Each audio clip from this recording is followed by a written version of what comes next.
I'm Jenny Woods. I'm going to be watching a tutorial on hair cutting. So, one length haircut.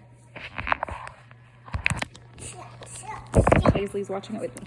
Oh, Hazley. Really? Come on, you gotta help Mom go to school.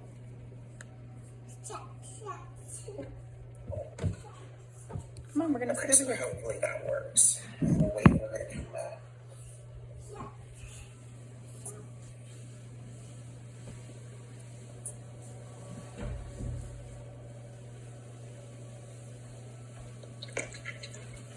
Okay, can you hear me now?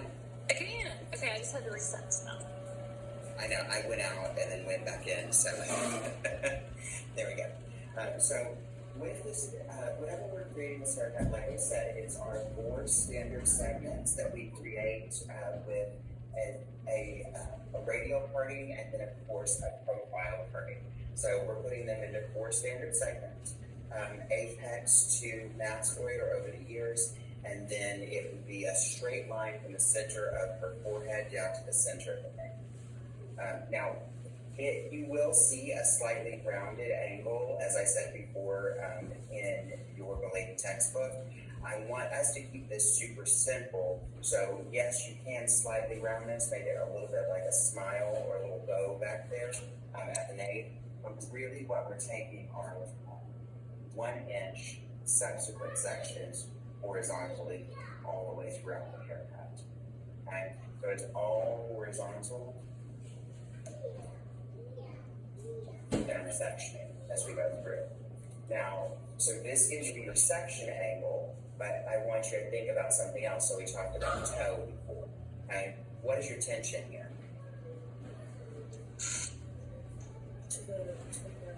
Right. So with tension, it needs to be little to no tension whatsoever, because if you pull too much on the hair, it's going to shrink up, or we're going to create unwanted graduation, and we're wanting a nice, strong line. So keeping that in mind whenever you're mapping out your haircuts, tension. This is going to be minimal, right? Because we're not trying to create anything except for a strong line. And then my over direction. Perfect. Over direction, none. You'll also hear this called natural fall. Okay? We're not going to be shifting or over directing this hair out of its living position. We're going to make nice clean sections and bring it down horizontally to the floor and cut. And then my elevation here.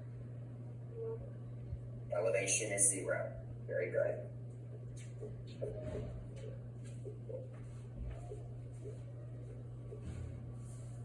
But we're creating a 1 length, or we're establishing a perimeter. So let's all make sure that we have those neatly sectioned into 4 quadrants. I am going to do mine and then make sure that it looks the same, and then we'll go through the sectioning from there. So make sure you can see this right in front. There we go. So to section this quickly after it's been combed out, I always find that it's easiest if you just take a peek forward. And remember, if you place your finger where you're wanting to section, you get a clean section almost every single time. So if I comb, you always comb the hair in the direction that you're wanting to part it. I want this line to go from center front to center back. So I comb all of that hair straight back towards me. And so that I can gain control, I'm going to make my first parting. And then I take this, so this of course went from the frontal to the apex, and then from the apex to the bottom of the nape. You really have to get down to parting skills, otherwise you spend all day parting out for one haircut, right? And we don't have time for that time. We really, really want you to be comfortable sectioning quickly. So now I'm going to immediately take a vertical parting from the apex to where, if I'm creating a radial guide, a radial part to the ear. Perfect. So I will take this vertical section from the apex down to over the ear. And for me, so that I don't have all of this trouble in the way, I prefer to use a duckbill clip. But if you want to Zulu knot it, you can. The easiest way is to give that a twist or two. And then I would say the clips work the best for their legs up. If you put the legs straight up, that's going to hold it in place. Okay? There's no reason for you to go through a lot of math and fuss. There's nothing wrong with using butterfly clips, just this is faster. Okay? In my opinion. But if you enjoy using your butterfly clips, you do what works for you. I just want you to be able to quickly control the hair. So here on this side, I'm doing the same thing. I go apex to mastoid, which is just over the ear. Take all of that in my front two quadrants that I've made, and then just one clip up. And so now I have the front out of the way. I'll tell you, probably on the majority of long haircuts, this is how I section. And the reason that I section this way is simply because it gets all this hair out of the way, and I don't have to worry about this weak point that could live over here. Right? And then immediately I would have her turn or tilt down. Giving her a slight tilt kind of gives you a bevel as well. And then my section size, so I'm going to have 2 segments in the back and 2 in the front. And I take all of the hair, you comb through it. So remember, if I'm wanting to part the hair horizontally, which way am I going to comb it? Horizontally, right? I don't comb the hair straight down and then try to pick through it. So if I comb all of this horizontally and then finger to finger, and I'm going to take my first section to establish my guideline. This is a stationary guideline. Everything is going to be pulled straight down to it. Okay? Now, we say that 1 inch to 1/2 inch section size, but realistically, when we're doing a one length, what is going to determine how thick my sections are? There you go, the density of the hair, right? If she has 4 hairs on her head, am I probably going to take teeny tiny sections back there? No, we can take a larger section so that we establish a guide that we can see. Right? Here real quick. Okay, so you said your 2 front, so the head's divided from apex to the ear. And then you just, what did you do? Okay, so you have your back split by the 2, okay. And so just always think kind of those 4 quadrants, but the reason that you want the back split down like this from the apex to the center nape is so that you have more control, especially if this were a very short haircut, because if you try to take all that at once, it's too much to handle. You are not going to be able to, section size really is what's going to make you successful, but hair like mine, I used to wear long hair. I've got enough thick curly hair for about 5 people. And so if you were trying to do that on mine and you didn't take small, precise section sizes, it would be very difficult to get through my hair. There are a lot of girls like that. But I'm just telling you, if honestly, if the texture is, or the wave formation pattern rather, is and density are really thick, you're probably going to have to make this a smaller section. If she's got a ton of hair back here, and for most women, you'll see that they've got a whole bunch of hair back here, right?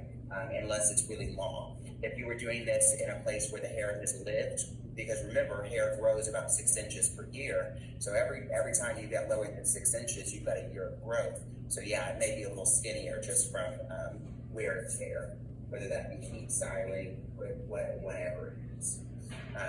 So I'm going to I'm going to show both of you from both angles so that you can see this. So I have a slight diagonal forward line, but more on it's a horizontal diagonal forward. The reason that we do that little smile like you see there is because that's going to fit the shape of her occipital ridge or her nape. Now, if you want to make it 100% horizontal, go for it. That's absolutely acceptable, okay? Because that will give you a very strong, crisp line. So as I go into cut and establish, what I see a lot of times is people are standing over here. You cannot do that. When you were establishing a one length haircut, I want you to think that there's a box on the floor, and you cannot step around that box. So if I have taken the square out on the floor, I can't step in this corner. I have to step around what I'm doing, right? And so when I establish my first section, I'm going to comb everything horizontal. So this is where we talk about section angle accuracy. So the head still needs to be tilted down. Yes, you can tilt it forward. Okay, so as I take this through, I have horizontal section angle, horizontal fingers, horizontal comb, everything is even with the floor. I'm going to shift over my comb into my non-dominant hand, and then I'm not flipping this up. I'm not tilting my wrist so that it hurts me. I'm just going to cut using no tension at all. I'm just pulling this down to natural fall. That's all. Use a pivot part there in the back. Instead of just a straight horizontal part. Maybe I'm just looking at it wrong. Is it a pivot part?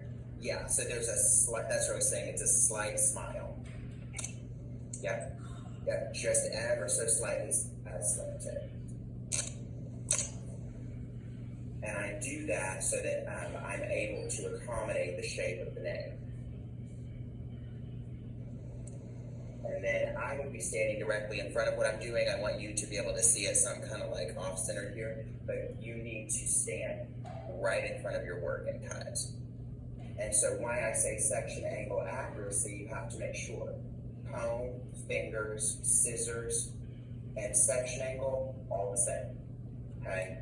So let me take one more because I've established my guideline. What type of guideline is this? Horizontal section angle, but what type of guideline? It's stationary. Yep, it is a stationary guideline because it's not moving. I am now going to pull everything down to that stationary line that I just created throughout the whole haircut. There is no travel in that. Okay? So here, I'm on top of the occipital ridge. I comb it all horizontally. I want a clean horizontal section through here. And it's Tamira, right?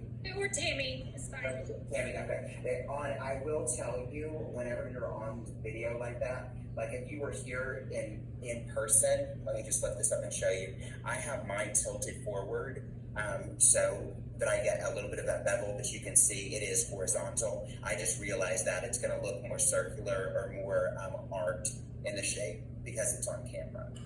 Okay. Yeah. And what's going to be important here? So, what you tend to do is get a little afraid and you will cut through your previous guide. So instead of having a laser line, what we start to get are these little steps in the back. And that's not what we're looking for. What we want to ensure is that if you are pulling the hair down, and let's just say you're giving her a health trim, see as I pull this down, nothing here in the center is reaching because of the way that it was cut before. So I don't have anything to cut until I'm over here behind her ear, which is the back corner of the head. So there's just a very, very small section.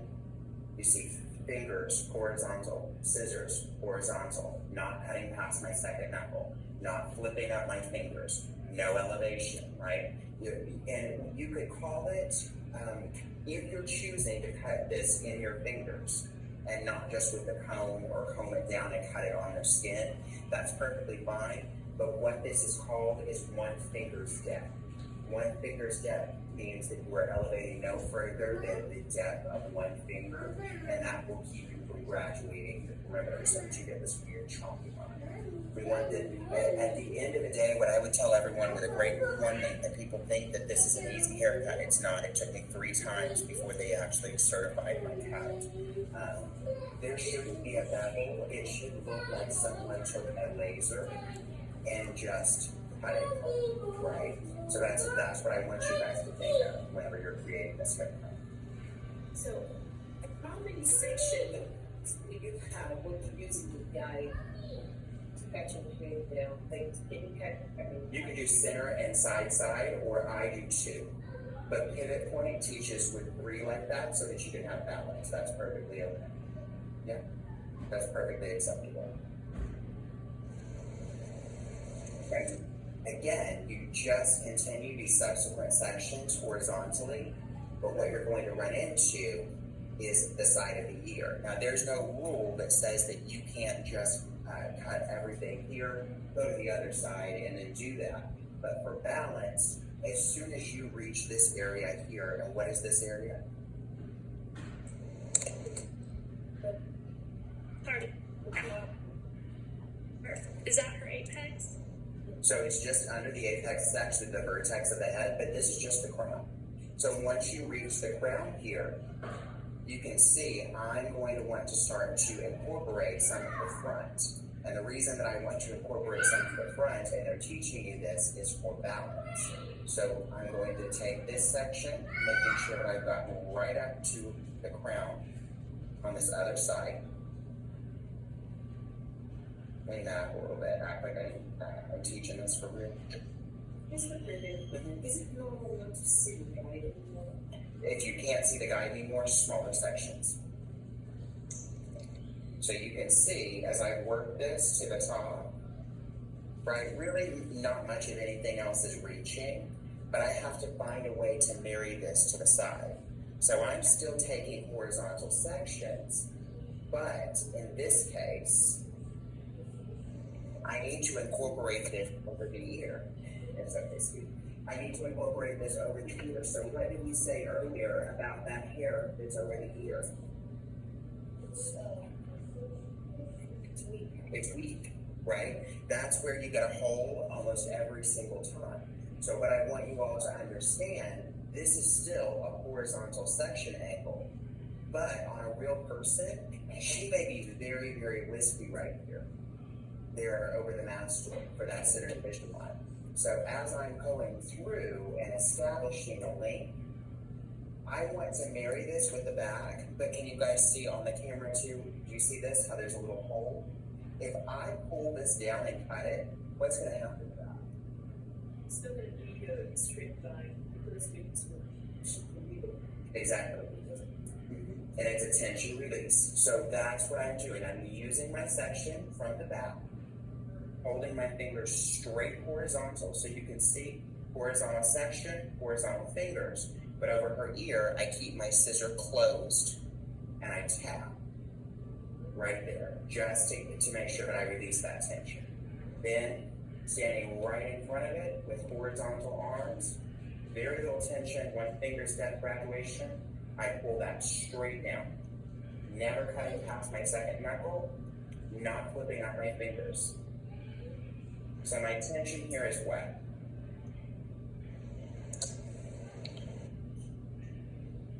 I would say medium because we are pulling it with our fingers and not just cutting it in comb, but very little tension. Okay? My over direction is what? None. Over direction does not exist in this haircut. Elevation. None, right? So if you were doing this, you have to work in these regimented sections so that you control the hair and it does not control you. But realistically, and I think my big aha moment came when one of my teachers told me this, if you could comb everything down to the exact same length and cut it, that's what you're doing. Does that make sense? So even though you're breaking it into manageable sections, if I could comb everything down with no sections whatsoever and actually cut that straight line, that's what we're trying to achieve. You just have to section accurately so that you're able to control the hair. Otherwise, it's going to control you and it's going to drive you crazy. Yeah. Can I just cut the edge? That's all that I'm doing on this because there were previous layers. Because I'm not sure, but I think it's smaller section, but I still can see the cut. Okay, let me see. And I will check. Let me cut just the, and see guys, once you get to the top here, even on a real person, right here around that front corner of her head, that might be a little weak too. So I'm just now combing everything down horizontally and seeing if anything will reach. Like T said, hers had previous layers. You can see here, nothing's really reaching. So when someone comes in and they say, I want a health trim, right? And I don't want to go, I don't want to go too crazy. Now, I don't let them say trim or we're just going to trim in your consultations because you're learning. what I need you to know is, yes, this technically would be a health trim on her hair, right? But you still need to, at this level, establish your tension, your over direction, your elevation, and what shape we're putting in the hair, and especially the technique that we're using, right? This technically would be a square one length with very, very minimal or little tension at all. Your over direction is none or natural fall, and your elevation is 0. So Brayden, can you see my doll? Uh-huh. Okay, so when I'm here and her neck's still down and I'm pulling this and I'm cutting, if I'm pulling this back to my stationary, if it twists like that, is that a problem? Or I want to be very careful to pull this way and then turn? Like, do you about a twist? Yeah, so keep your body stable like that whenever you twist it. So when we over direct here, we create length or weight. So it's not wrong. You are going to have a bit more weight in the corner if you're over directing or shifting it like that. But I personally, as you guys are learning, I'd rather you have more weight in the corner and I have to come back as your instructor and cut it. Because the alternative and what happens when you aren't moving your hand like what you were doing, do you see shifting it over? Yeah. The alternative is that you make a big hole in the back corner of her neck. I need to continue going around the head or and directly behind her and pull these directly down to their natural fall and then trim. Correct, because technically, and for you, if I had a guest here with hair that long, that's a situation where I would just make her stand up. Okay, so I stand here and I bring this back to me to my stationary point, or I stand here and I trim it. I trim everything in front of me, correct? In front of you, yeah. So these come back a little bit. And I say that because do you see right there that weak little part in the nape? Yeah, right where your hand is. I'd rather that have an extra little corner or an extra little bit of weight than for her to turn her head and there's a big old hole. Okay, so when I'm cutting this, I turn to this side and cut it, or it comes back a tiny bit to me. Always bring it back. And why I say always bring it back, because that over direction is going to create weight. Okay. Because if you create weight intentionally, we can always take it away. Okay. If you create an extra little bit of length or a little sharp bite or a corner that an instructor has to come back and take out, no big deal. But if you stand directly in front of it, that's what we would call cutting round. And there's nothing wrong with that if that's what you want, but oftentimes that's where we create a little bit of a hole and we lose our control. We want this to be pretty square and foundational. Honey, I'm certainly going to hit something on you, baby.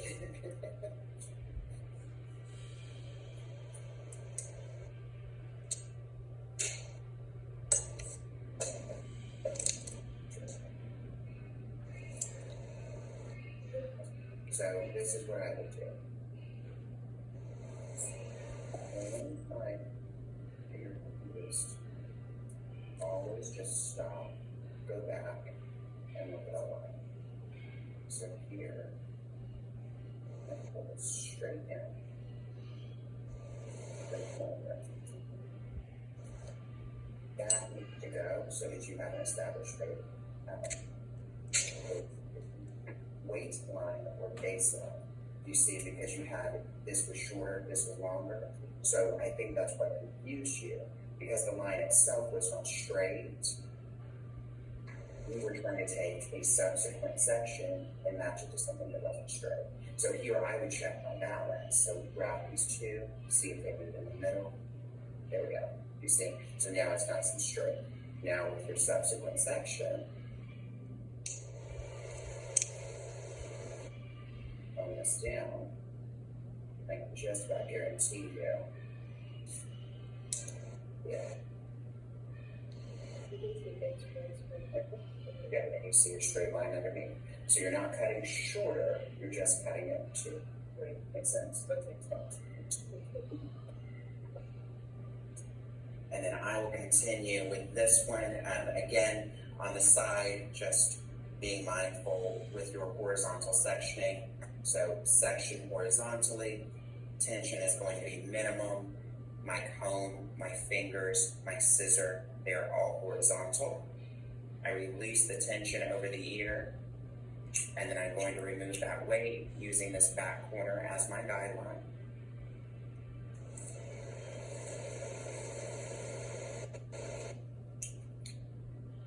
But because it's stationary in your guide, remember, sometimes if you're cutting these shorter haircuts, it's easier because you can see it. Do you know what I mean? If you've got this shorter piece here at the back, and then you've got this longer piece, I can take my comb and I can visualize where I'm going to have to make those match up. But once you got it onto a longer canvas, you can't always do that in long hair. Short hair is easy because I can see this short piece here, and I know I'm going to take off that limit there. I'm going to be able to connect them with the comb. With longer hair, that's where this really comes into play because you're creating that perimeter sometimes from nothing. Based on guest desire, but I just don't want you to ever feel like you're cutting blind there.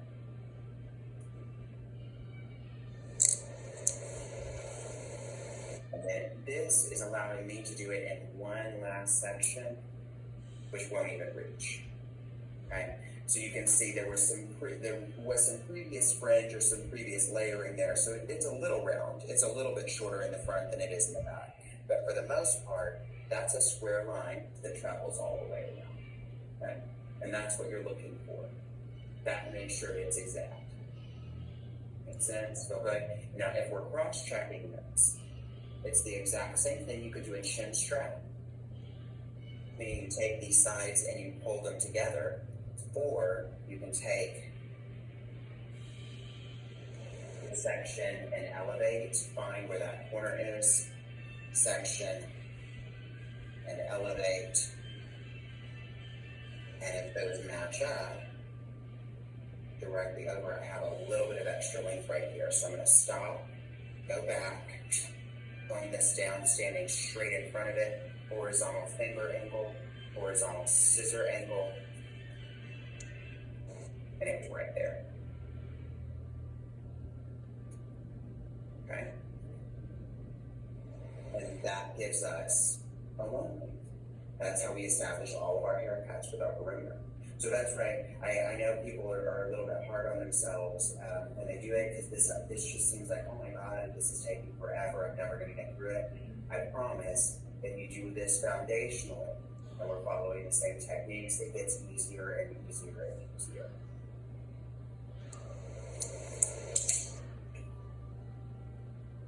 And then for those of you who are at home, what I want for you to do is to, after you finish yours, we go by them, I will check them, and then you'll take pictures, and that's what will go in Google Classroom under the 0 degree.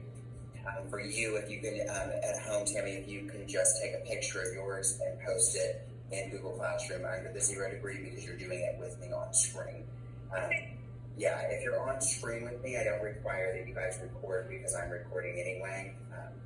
But I just want to make sure that everyone has like a very specific or clear directive. No confusion. I try not to create confusion if possible.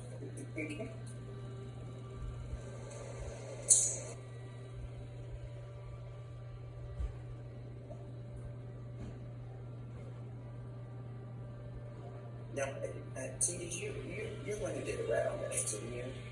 Okay, yeah, I was saying, it was so funny though. I don't know if it hadn't been, or I guess hasn't been shampooed a lot, but whenever I shampooed it, like it was so funny. It's just like, it just kept bleeding in the sink. It looks good though, the blend into that black. Yeah. I like that it has like a purplish hue to it. Mm-hmm.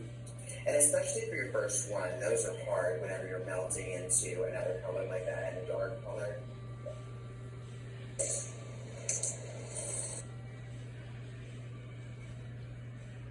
All right, so I just wanted to do a review, and then of course the girls here are going to keep up with their hair cutting and blow drying. But I wanted to make sure, so at home, you can style her one length. Make sure you take pictures of that. I actually like for any of my student bodies to go through and just give me an overview of what it is. What is the tension? What is the over direction? What is the elevation? And what is the section angle? Kind of the why behind, so that we can build a little bit more knowledge.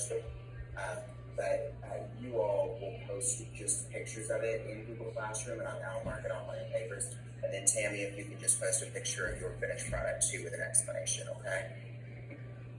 And I've never seen a demonstration of the blow dry. I mean, I think I know how to do it. I mean, as far as start with the roots, but as far as what they're going to want on the state test, I've not. Yeah, I missed. They have a demonstration, but. So I will let me add in blow drying on there. The reason I didn't want to do it today is because I have a meeting about us possibly getting a bigger building with a broker. So I didn't want to. Y'all have to forgive me. I'm going to be as 100% at your disposal as I possibly can be, because y'all know I'm here to support you. But we can absolutely do a demo for that. Now, for state board, it's nothing. They're just making sure that the hair is dry, so you can leaf and bevel through it with basically a flat or a thin brush. You aren't even required to round brush it at the state board. Yeah. No, that's fine. Yeah. All right. Okay. So I will go ahead and stop the recording so that they can get to blow drying, but make sure we're focusing actively on chapter 16. I'm going through and kind of canvassing all of your folders to ensure that we're on track, and we are moving forward. Absolutely. Hopefully next week I'll probably be here for at least the next couple of weeks. But then I have been actively interviewing for new instructors as well. So if not, then we'll get to hang out as long as we get to hang out. Right? But if y'all have any questions, you need any help from me at all, I put my email on there, but it's just braden@3dlashandbrow.com, and don't hesitate to email me, okay? Thank you. All right. I need to mention something about the last week's